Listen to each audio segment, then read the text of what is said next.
E cá estamos para a terceira aula e última aula de hoje, acerca de angiologia, o estudo dos anjos. Queria pedir que vocês abrissem as vossas Bíblias, por favor, em Apocalipse capítulo 12.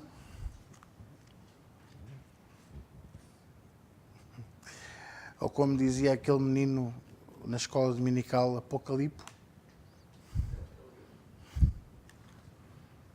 Qual é o livro da Bíblia que tu mais gostas? É o Apocalipo.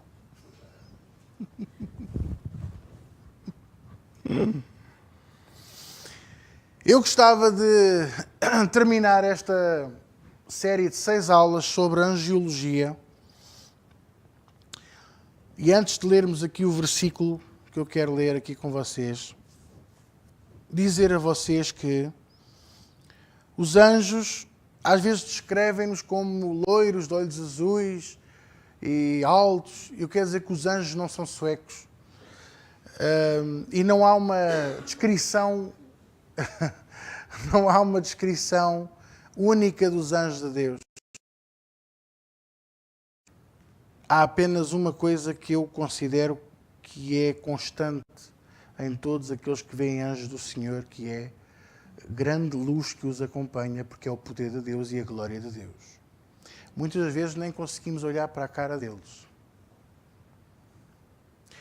Eu conheço um homem de Deus que um dia ele estava no quarto, deitado, e ele viu uma luz muito grande no corredor e pensou, como todo homem pensa mal, não é? A minha mulher deixou a luz acesa. A culpa é sempre dos outros, não é? E então levantou-se e ia de lampeiro, em boxers, para apagar a luz. Quando chegou ao corredor não era nenhuma luz acesa, era um anjo de Deus, que estava ali para lhe dar um recado. Um recado tremendo. E ele próprio ficou petrificado,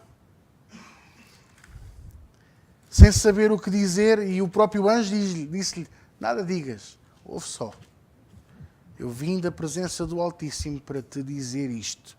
Eu disse-lhe o recado, e depois mandou-o de volta, vai dormir, agora vai descansar. E quando ele chegou, assentou na cama, a luz já lá não estava.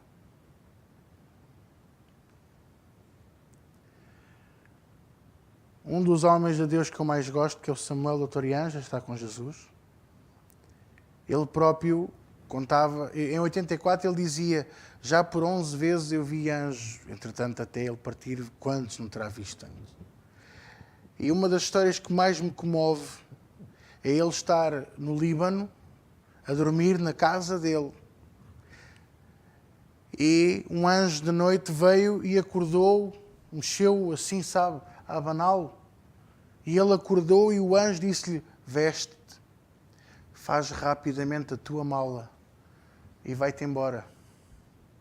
E ele disse, eu não sei como é que... Pronto, você gosta de ser acordado às 3 da manhã ou às 4? Ele também não, porque ele disse, oh senhor, esta hora, como é que eu vou sair? Então não há transportes, não há barcos, não há nada. Para onde é que eu vou? E o anjo disse, despacha-te, faz a mala e vai-te embora. E ele então levantou-se. Eu não sei quem, se há aqui alguém que se levanta às 4 da manhã. Não, pois não? Ué, ele também se levantou assim. E o anjo bateu, despacha-te, faz a mala, vai-te embora. E ele então percebeu que aquilo era mesmo a sério, agarrou na roupa, meteu-a dentro da mala, nem sequer dobrou, nem, está a ver? Foi mesmo à bruta, escovou os dentes, penteou-se, vestiu-se e foi em direção... e ele disse, para onde vou? Direção do porto. E ele foi em direção ao porto, havia um barco a sair àquela hora, o último barco. Pagou o bilhete, entrou dentro do barco e naquele momento caiu um míssil, pum, arrebentou tudo.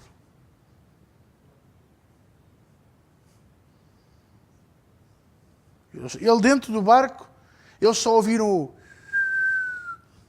que é um som horrível, digo-vos uma coisa, ouvir isto e não saber onde é que vai cair. Ele estava no barco e ele disse assim: Senhor, graças te dou pelo teu anjo, que mais uma vez tu me livraste da morte pelas mãos do teu anjo. E as pessoas perguntam-lhe sempre: e como é que ele era? E ele disse: acha que eu tive tempo de olhar para ele? Acha que eu decorei a cor dos olhos ou a cor do cabelo? Não interessa como é que ele é, entende? Interessa que ele é um ser de luz, perfeito, poderoso, que está cá para nos ajudar, nos apoiar e para servir o nome do Senhor na nossa vida também. Amém? Apocalipse 12, versículo 9, diz assim: e foi precipitado o grande dragão, a antiga serpente, chamada o Diabo e Satanás, portanto, o enganador e o adversário, que engana todo o mundo, e ele foi precipitado na terra, e os seus anjos foram lançados com ele. Está a ver? Não diz demónios. Demónio é uma forma de descrever alguém que está reduzido desde a sua forma de criação. Ou seja, quando uma pessoa, por exemplo, a expressão endemoninhada, tem que se ter muito cuidado a utilizar. Porque uma coisa é estar endemoninhado, outra coisa é estar debaixo da influência de... E demónios são pessoas, ou são seres que já foram anjos, seres espirituais, criados por Deus, lindos, perfeitos, cheios de luz, e que por causa de serem enganados pelo enganador, por Lúcifer, o diabo e adversário, Satanás, se perverteram. A Bíblia assim os descreve, perverteram. E dizem ainda, como eu já disse há bocadinho, que o inferno foi criado para eles, porque não se arrependeram. Olha uma coisa, às vezes as pessoas dizem assim: ai pá, Deus é tão mau, então criou o inferno para eles. E você sabe, porventura, quanto tempo Deus esperou pelo arrependimento deles, assim como está a esperar por nós? Nós não sabemos, não está na Bíblia. Mas Deus não é bipolar, Deus não tem segundas personalidades, Deus não decide uma coisa hoje e amanhã outra. Ele próprio diz que não é filho do homem para que minta. Não é homem para que minta, nem filho do homem para que se arrependa. Portanto, de certeza que Ele deu tempo para que eles se arrependessem e mudassem. Inclusive a Lúcifer.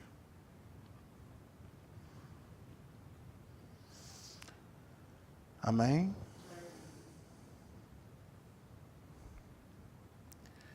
E depois é assim, meus amores, o que é que me interessa ter a descrição dos anjos se eu tenho a descrição de Jesus em Apocalipse? O que é que me está a entender?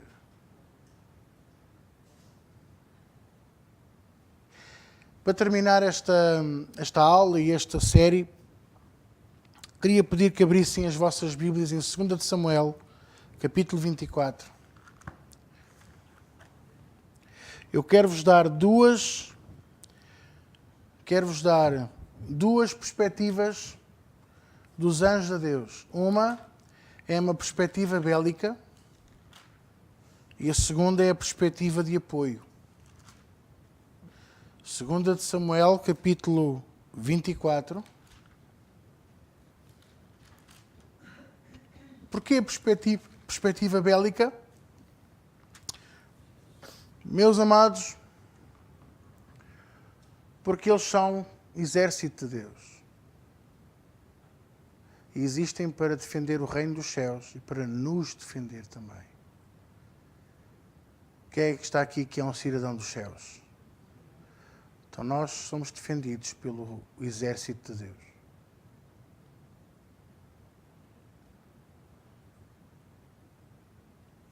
Esse exército não tem raios laser, não tem canhões de plasma, não tem naves espaciais.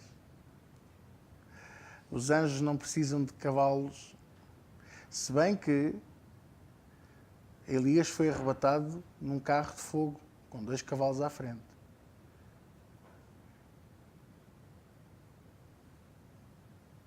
Mas isto é um exército que não precisa de tanques, nem de submarinos, nem de aviões que sejam bombardeiros. Só precisa dos anjos em obediência a Deus, porque o resto o Senhor faz.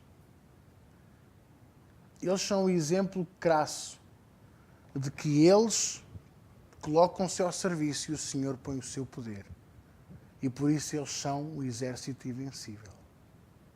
Quem é que me está a entender?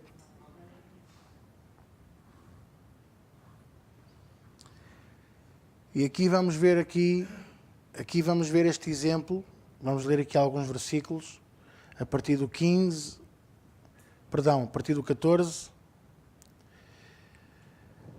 Ora, David comete um pecado. Eu não sei qual é a sua opinião, mas a minha opinião é que não era assim nada grave. Mas como para Deus não há pecados graves nem pecados menos graves, David queria saber quantos homens tinha de guerra na nação. David queria fazer aquilo a que nós chamamos um censo. Mas a ideia não era saber quantas pessoas tinha Israel. Ele queria saber quantos homens tinha de batalha. E porquê? Por causa dos inimigos e porque, de alguma maneira, a sua confiança, a confiança dele, deixou de estar em Deus e passou a estar na força dos homens. E Deus disse-lhe assim, antes de ele fazer o censo, disse-lhe: não contes as pessoas para saberes quantos é que tens para ir à batalha. Confia em mim.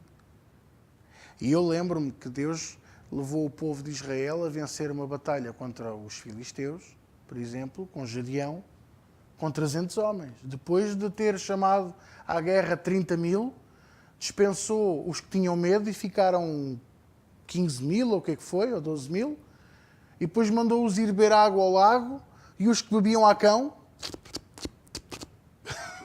mandou-os todos para casa. Porque era suposto beberem com aquele que está a ver, o que é que está a passar. E sabe, de 12.000, quantos é que beberam assim? 300.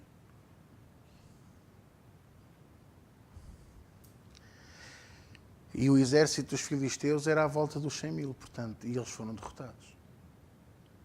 Para Deus, nada é impossível. Sem uma única espada, uma tocha e uma vasilha. Era só o que eles tinham.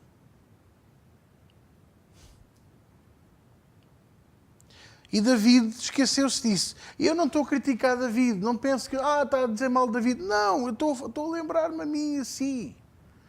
Que nós muitas das vezes somos assim. Vemos um milagre no domingo na igreja e na segunda-feira já não nos lembramos. Vamos à caixa do correio. Não veio o cheque. O que é que eu vou fazer da minha vida? Vou pôr os meus cangalhos à venda. Está a perceber? Perdemos a confiança. David perdeu a saúde e vida. E David perdeu a confiança em Deus e foi fazer uma coisa que Deus lhe disse para não fazer. Foi desobediente. E por causa disso trouxe maldição à nação. Veja aí versículo 14. Olha, versículo 13. Até podemos ver... Olha, vamos ver a partir do 11. Vamos?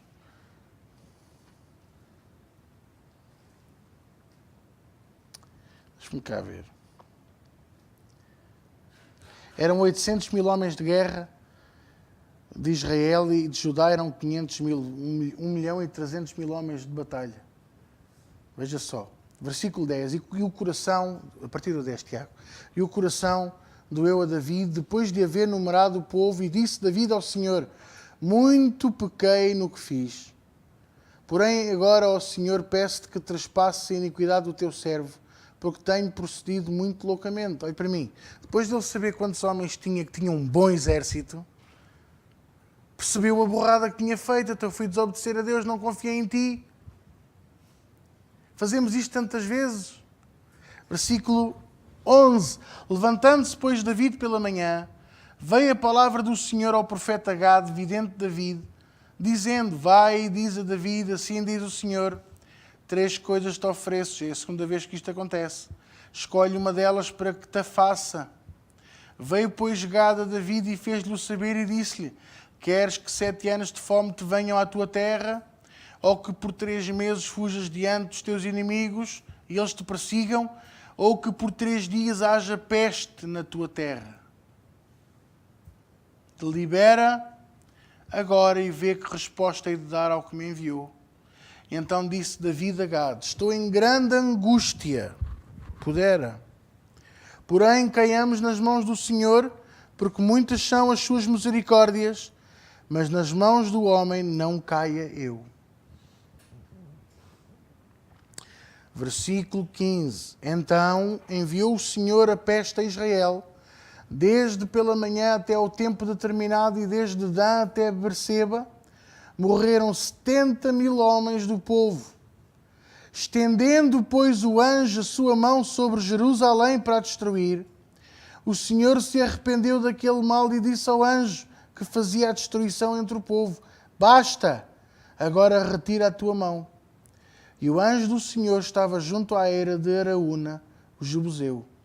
E vendo David ao anjo que faria o povo, falou ao Senhor e disse: eis que eu sou o que pequei, e eu o que iniquamente procedi, porém estas ovelhas que fizeram, seja, pois, a tua mão contra mim e contra a casa do meu pai. Olhe para mim. Um anjo. E estamos a falar de Israel porque eu tenho outra história para vos contar. Quando um anjo defendeu a nação inteira e ele sozinho, só de passar assim a espada, eliminou um exército inteiro. Meus amores, isto está tudo na Bíblia, não estou a inventar. Você leia. Um anjo, A Bíblia diz que, aliás, pela boca de Jesus, ele próprio disse a Pedro: como assim clamar fogo do céu? Não sabes tu que se eu quisesse clamava por 7 ou 6 legiões de anjos que o meu pai me dava? Vocês sabem quantos anjos tem uma legião? Ainda se lembram? Aproximadamente 6.000. É 6.040 e qualquer coisa. 43 ou 46. Não é um número exato, é 6.000 e qualquer coisa. 6 legiões, 36.000 anjos. Se um faz isto, imagine 36.000.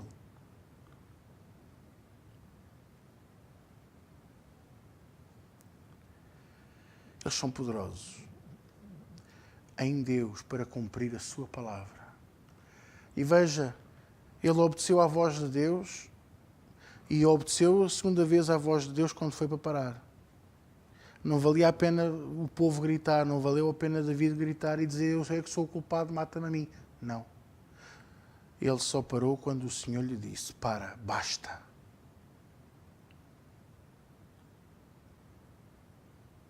Amém? Agora, 1 de Reis, um bocadinho à frente. 1 de Reis 19. Vamos ver o outro tipo de ação de um anjo. 1 de Reis 19. Versículo 3. Eu vou terminar com isto. Diz assim. 1 de Reis, capítulo 19. Versículo 3. O que, vendo Elias isto, se levantou e, para escapar com vida, se foi e veio a Berseba, que é de Judá, e deixou ali o seu moço.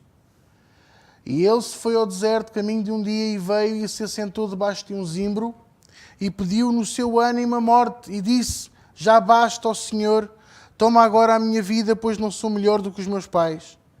E deitou-se e dormiu debaixo de um zimbro, e eis que então um anjo o tocou, e lhe disse: levanta-te e come.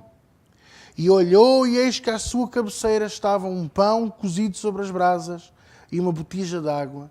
E comeu e bebeu e tornou a deitar-se. E o anjo do Senhor tornou segunda vez e o tocou e disse: levanta-te e come, porque muito comprido te será o caminho. Olha para mim, para terminar. O anjo do Senhor, os anjos de Deus, os seres espirituais criados por Deus, que são mencionados tantas vezes. Olhe, por exemplo, no Velho Testamento são 108 vezes que são mencionados, no Novo Testamento são 175 vezes. Eles servem, eles ajudam, eles apoiam, eles são a defesa, são o ataque, eles são a mão de Deus em ação aqui nesta terra e nas regiões celestiais em favor do nome do Senhor e daqueles que são os seus filhos. Quantos são os filhos de Deus aqui? Então, diga assim comigo: os anjos de Deus estão ao meu redor e da minha casa e família para me proteger e guardar, conforme está na sua palavra, que eles tomam as minhas mãos e me protegem e me guiam para que eu não tropece com o meu pé em pedra. Amém? Vamos ficar de pé para orar e terminar. Glória a Deus.